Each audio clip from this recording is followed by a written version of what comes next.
Welcome to our YouTube channel Vishnu coaching centre. आज का हमारा ये क्लास एनएम बहनों के लिए बहुत ही महत्वपूर्ण होने वाला है। सभी प्रश्न एग्ज़ाम में आने वाले हैं, तो इन प्रश्नों को चलिए देखते हैं।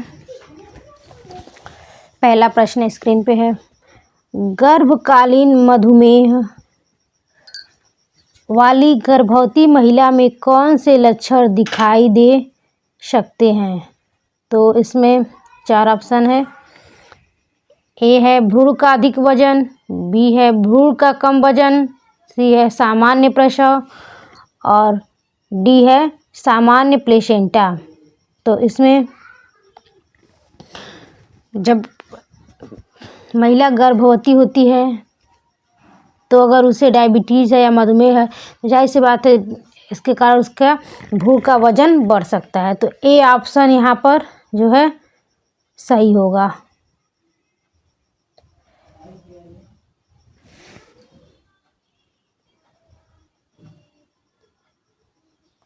यहाँ पर ए ऑप्शन सही होगा।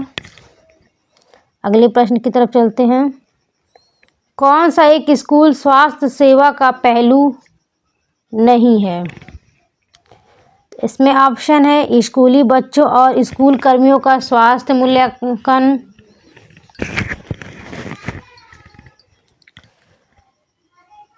प्रश्न एक बार और देख लीजिए, कौन सा स्कूल स्वास्थ्य सेवा का पहलू नहीं है? तो स्कूल बच्चों और स्कूल कर्मियों का स्वास्थ्य मूल्यांकन, ए ऑप्शन में है। बी ऑप्शन में स्कूल स्वस्थ स्कूल वातावरण, सी ऑप्शन है पोषण सेवाएं और डी ऑप्शन है किशोर प्रजनन और स्वास्थ्य के लिए सेवा। तो स्कूल स्वास्थ्य सेवा के अंतर्गत स्कूल के बच्चों और कर्मियों का तो स्वास्थ्य का मूल्यांकन किया जाता है और इस स्कूल का वातावरण शुद्ध हो, स्वस्थ हो, इसके लिए भी प्रयास किया जाता है। पोषण सेवाएं भी प्रदान की जाती हैं। तो इसमें जो डी ऑप्शन है ये है किशोर प्रजनन और स्वास्थ्य के लिए सेवा, ये ऑप्शन नहीं है। इसमें ये ऑप्शन ये नहीं होता है। किशोर प्रजनन और स्वास्थ्य के लिए सेवा स्कूल स्वास्थ्य सेवा का ये कार्यक्रम नहीं है। तो ये ऑप्शन आपका डी ऑप्शन ही सही होगा। अब चलते हैं अगले प्रश्न की तरफ।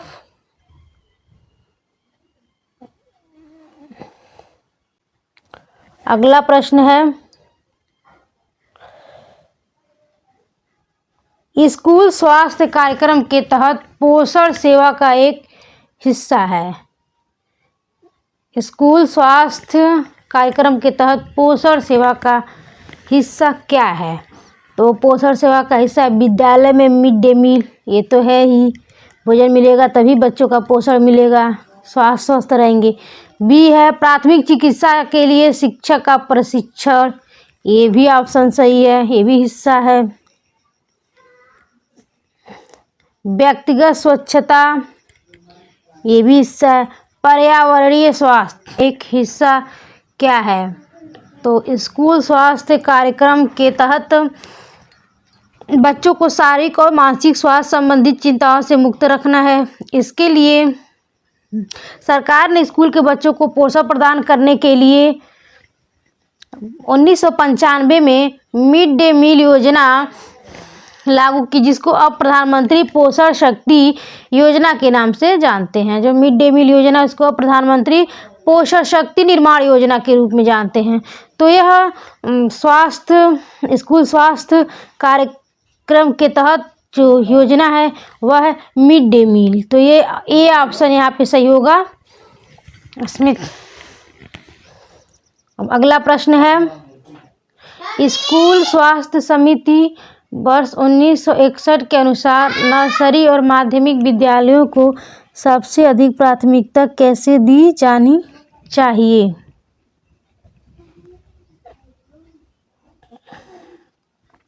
तो इसमें है ए ऑप्शन है बहुमंजिला, बी ऑप्शन 3 मंजिला, सी ऑप्शन 2 मंजिला और एकल मंजिला। तो नर्सरी और माध्यमिक विद्यालयों को सबसे अधिक प्राथमिकता जो है वह एकल मंजिला इमारतों को दी जाती है। तो अब अगले प्रश्न की तरफ चलते हैं। एक चिकित्सा अधिकारी को प्रतिवर्ष कितने बच्चों को स्कूल स्वास्थ्य कार्यक्रम के तहत कवर करना चाहिए? तो एक चिकित्सा अधिकारी को प्रतिवर्ष 5 से 6,000 बच्चों को स्कूल कार्यक्रम के तहत कवर करना चाहिए। तो इसका ऑप्शन हो जाएगा, सही ऑप्शन हो जाएगा सी।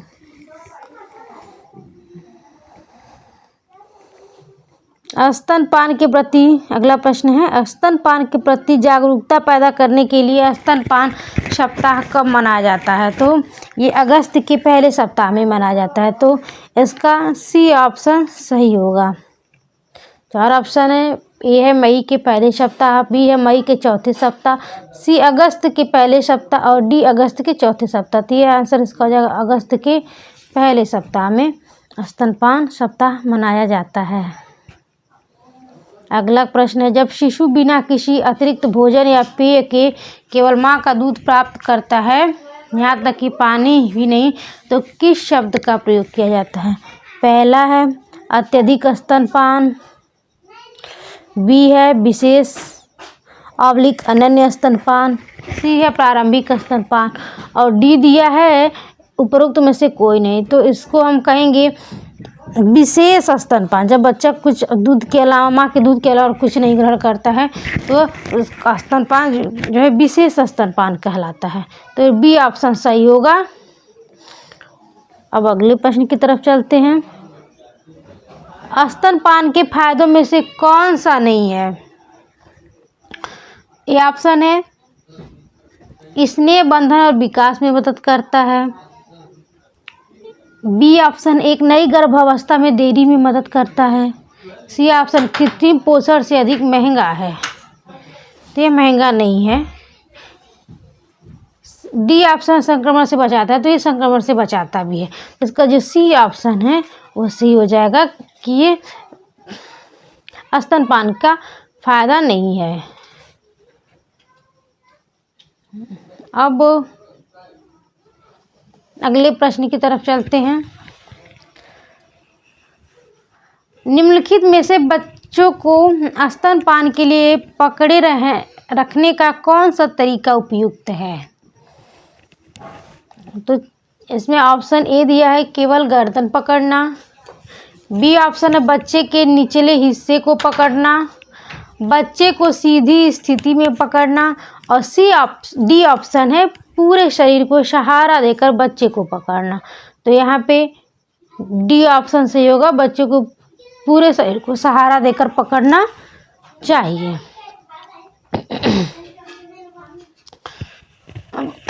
अगले प्रश्न की तरफ चलते हैं, सिरिंज का वह भाग जहाँ सुई सिरिंज के साथ फिट होती है कहलाता है। तो जहाँ जो सुई सिरिंज के साथ फिट होती है वह नोजल कहलाता है। यहाँ पे स्क्रीन पे क्वेश्चन क्लियर नहीं आ रहा है लेकिन हम बोल रहे हैं तो सुन लीजिए। ए ऑप्शन नोजल है, बी ऑप्शन बैरल है, सी ऑप्शन पिस्टन है और डी ऑप्शन स्टाइलेट है। तो यहाँ पे ए ऑप्शन सही हो जाएगा, नोजल।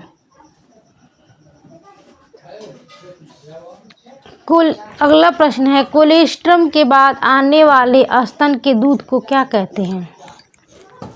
तो कोलेस्ट्रम बनता है जब बच्चा पैदा होता है, तब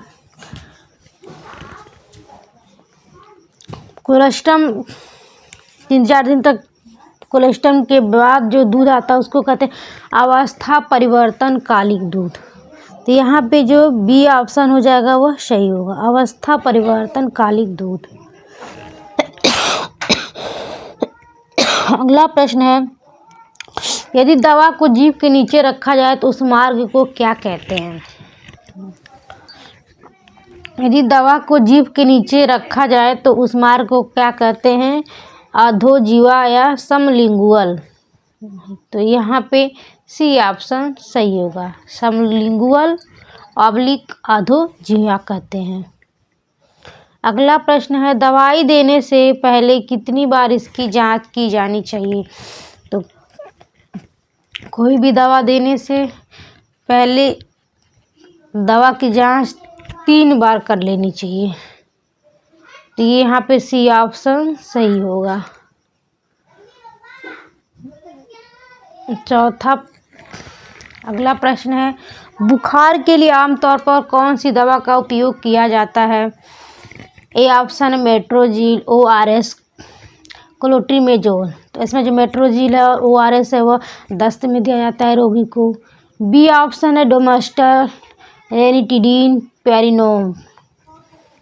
सी ऑप्शन दिया सिट्राजिन कोल्ड एच एविल।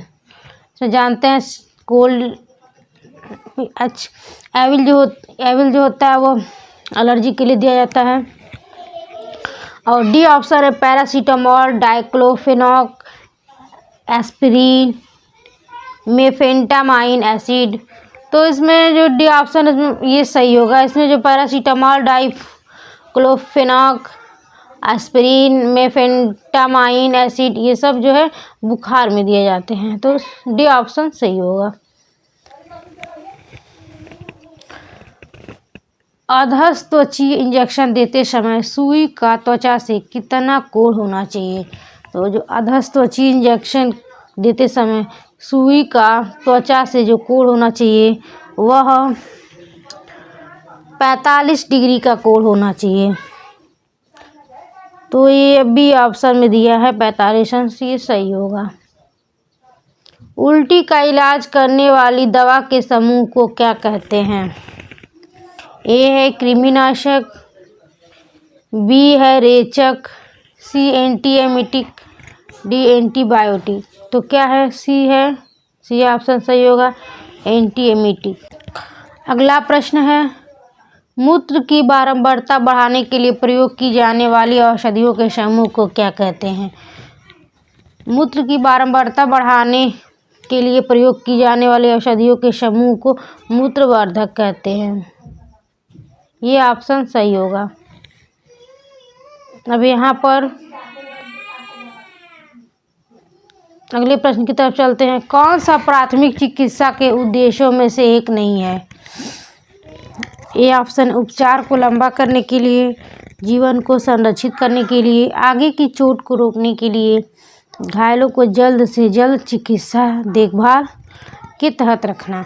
तो प्राथमिक चिकित्सा के उद्देश्य क्या नहीं है ये पूछ रहा है।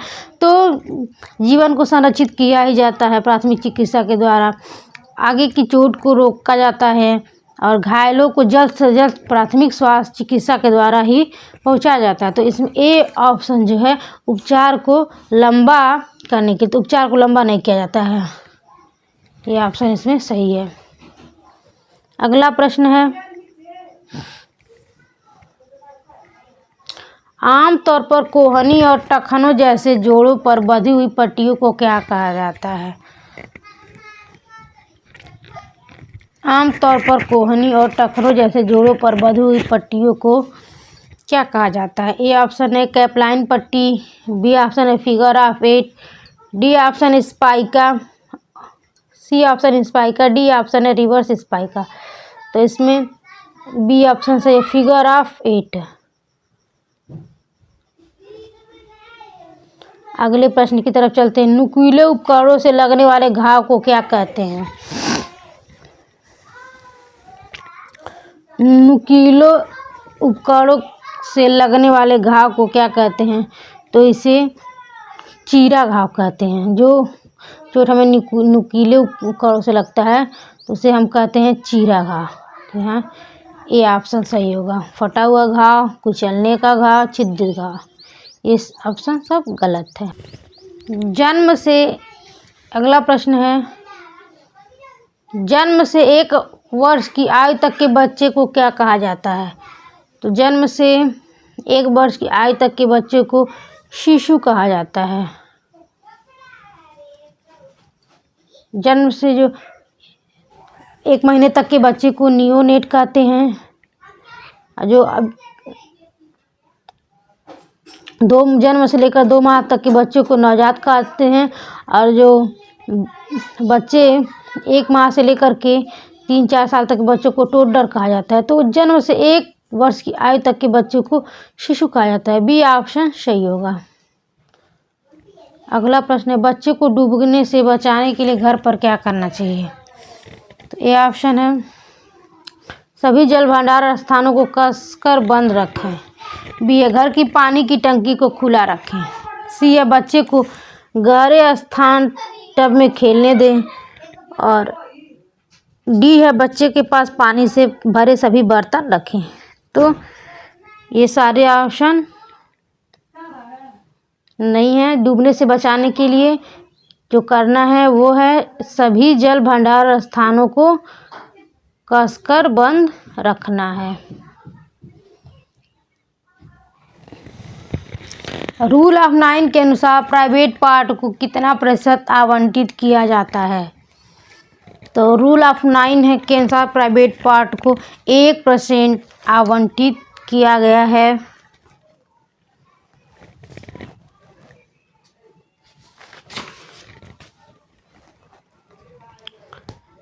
यह एक ऐसा उपकरण है जिसके द्वारा त्वचा अगर जल जाती है तो उसका अनुमान लगाने के लिए इसको शरीर को 9 भागों में अथवा 9% के गुणकों में विभाजित करता है। तो इसमें जो जननांगों को 1% स्थान दिया गया है। तो इसका ऑप्शन हो जाएगा पहला ऑप्शन सही होगा 1%। अब जो है अगला प्रश्न है, कौन सा कारक बच्चे की वृद्धि और विकास में महत्वपूर्ण भूमिका नहीं निभाता है? तो इसमें है पहला ऑप्शन आनुवंशिकता, बी ऑप्शन पर्यावरण, सी ऑप्शन पोषण और डी ऑप्शन है पिता का स्वास्थ्य। तो डी ऑप्शन जो है वह यहाँ पे सही हो जाएगा। पिता का स्वास्थ्य जो है वह बच्चे की वृद्धि और विकास में कोई भूमिका नहीं निभाता है। अब अगला प्रश्न है, बच्चे में अग्रफंटानेल कब बंद होता है? तो बच्चे में जो अग्रफंटानेल होता है वह कब बंद होता है? तो वह 12 से 18 महीने में बंद हो जाता है। ए ऑप्शन दिया है 6 से 8 सप्ताह, बी ऑप्शन दिया है 6 से 8 महीने, सी ऑप्शन 12 से 18 महीने और डी ऑप्शन है 12 से 18 सप्ताह। तो जो अग्रफंटानेल होता है उसको भरने में अग्रफंटानेल और पश्चफंटानेल 2 प्रकार के होते हैं। किसी बच्चे में केवल अग्र होता है, किसी बच्चे में अग्र और पश्चफंटानेल दोनों होते हैं। तो अग्र ये तालू वाले हिस्से में जो ऊपर सर में तालू वाले हिस्से में होता है वहाँ की त्वचा जो हड्डियाँ होती हैं बहुत ही नरम होती हैं। तो उसे ही अगर फंटानेल कहते हैं। तो वो 12 से 18 महीने लग जाते हैं कवर होने में। तो सी ऑप्शन जो है सही होगा।